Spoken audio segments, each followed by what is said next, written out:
We are day 11. We've got some bit of a raw, unedited film, big time going on here. Tyler, what have you found? So I've just split the nodule.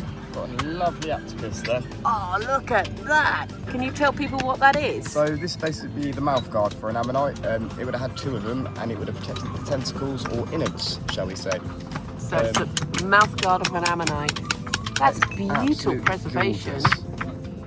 Yeah, I mean, the preservation from this site, we've had some that are a bit naff, but this one is absolutely exceptional. It's a textbook example, if I say so myself. That's gorgeous. It really is. We've got the negative over here as well, so absolutely beautiful, absolutely perfect. Oh, that is really nice. Look at that. That's phenomenal, isn't it? Right, so that's going to go down now to the barn and be catalogued. Oh, not bad. Very happy with that. Very happy boy. But you can see this rock is incredibly hard, and yet if I zoom in, it has got lots of little tantalising bits of fish scales in there.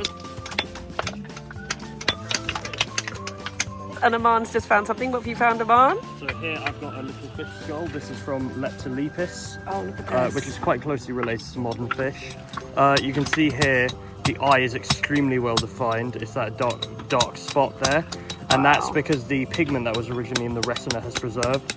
I must say, every time I find one of these skulls or one of these complete fish, I can never get over the preservation on it. It's just incredible, you know. The fact that a delicate organ like that can be preserved after 180 million years. It's crazy, isn't it? It really is, yeah. It's beautiful. You've got the positive and the negative in there. Both of them. Yeah. Both sides of this is just stunning. And this is a particularly interesting one because it's semi 3D, so it's crushed, but some of the original proportions of the skull are preserved. So this side pops out a little bit more than the other side, which is very cool. Yeah, you can just see it now, actually. You can see it risen above. Hopefully everyone can pick that up as well. Whoops.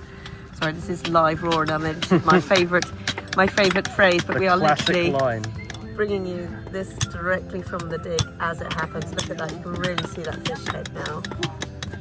That is absolutely amazing. Good find, Aman. Got to take that off, get that catalogued.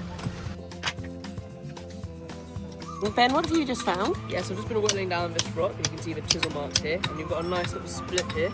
Oh, let's have a look. Oh, that's nice. Look at that. So here is a positive and the negative of an ammonite. Lovely calcareous preservation on it. And these are really important because you can tell by their ribbing and their anatomy what species they are, and their species occupy certain time ranges. So using this, and you'll hear more about this later, you can narrow down where exactly we are in the geological record by what species are present. This is called biozoning, and it's a really powerful tool, especially for a site like this. So very similar texture to what I found earlier. Yeah. Look at that. What have we got there? Talk us through it. So I believe this is a skull bone, most likely, from a large predatory fish called a pachycormid. It's got some lovely texture on there. I'm not too sure of the bone yet, but that's why we have our fish expert here. But lovely to find in a big split. Oh, look Got the negative down here as well, which is also nice to see. Oh, look. Bear with us, live raw and unedited. Oh, look at that. Beautiful thing. As it happens. So we've got Erin with us. Erin, where have you come from? I've come from Stuttgart, Germany, from the Natural History Museum there. Fantastic. And you're helping us with some of the fish identification? Yes, I am, since Sam's busy. Now, let's have a look. Joe just got this out. We just saw it a second ago. What do you think? I think it's a skull bone from a large pachycormid fish, probably Saurostomus, which is the beautiful 3D skull they pulled out a few years ago. Fantastic. This bone is going to come from somewhere in the jaw articulation or the branchial basket. Awesome. Awesome. Look at that. Well done, Joe. So Catherine's been busy splitting nodules as well. What have you found? I found my first fishtail this morning. Oh, let's try and get in there. Which was really exciting, but it still wasn't a fish head or it wasn't a body. And finally, I have just found... I'm just trying to find that. My first fish head. Oh, look at that. So exciting. 185 million years ago, this was swimming in the sea. And now we've just revealed it again. Let's articulate that round so people can see the fish head. There we go, like got that that? then, guys. Can you see that? There we are. It's a beauty. That's lovely.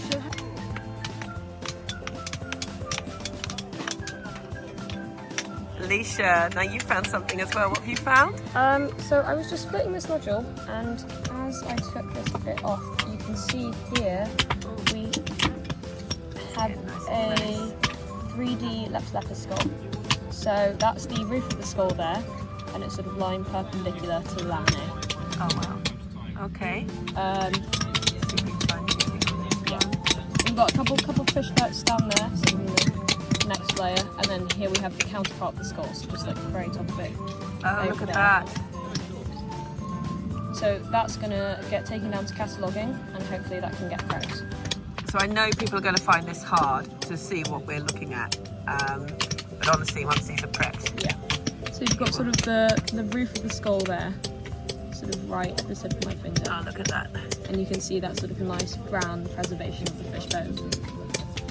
So this is why, you know, having a little bit of training and understanding of what we're looking at is so important, isn't it? Because you could easily miss these things otherwise.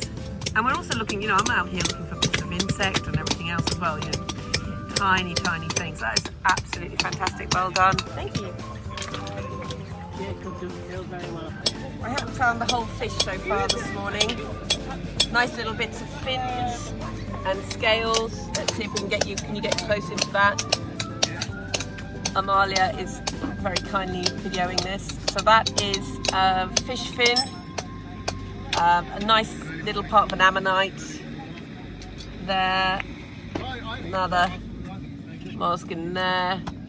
So little things. I'm finding little things, but nothing like the whole fish that some people have been finding. Amalia, have you found anything so far this morning, splitting all those rocks? I have found the bottom part of the fish, and the rest of it's probably in there. But I have spent them nearly all the time here. I went home for the weekend, splitting away nodules, and I'm not very strong, so using the lump hammers is a little bit difficult. Sitting next to all the boys, smashing nodules, breaking stuff open and finding stuff, and quite honestly I got a little bit frustrated. The fact that I've not been finding as much exciting stuff as them, but at the same time you've got to stop and think that it's wonderful just to be here and have all these fossils around you, and having these fossils found around you, even if you're not the one finding them, even though it can be incredibly frustrating. Do you know, that's really well said. This is all about team effort, and that is very much part of the team. You don't find a fossil every time. Thank you, Amalia.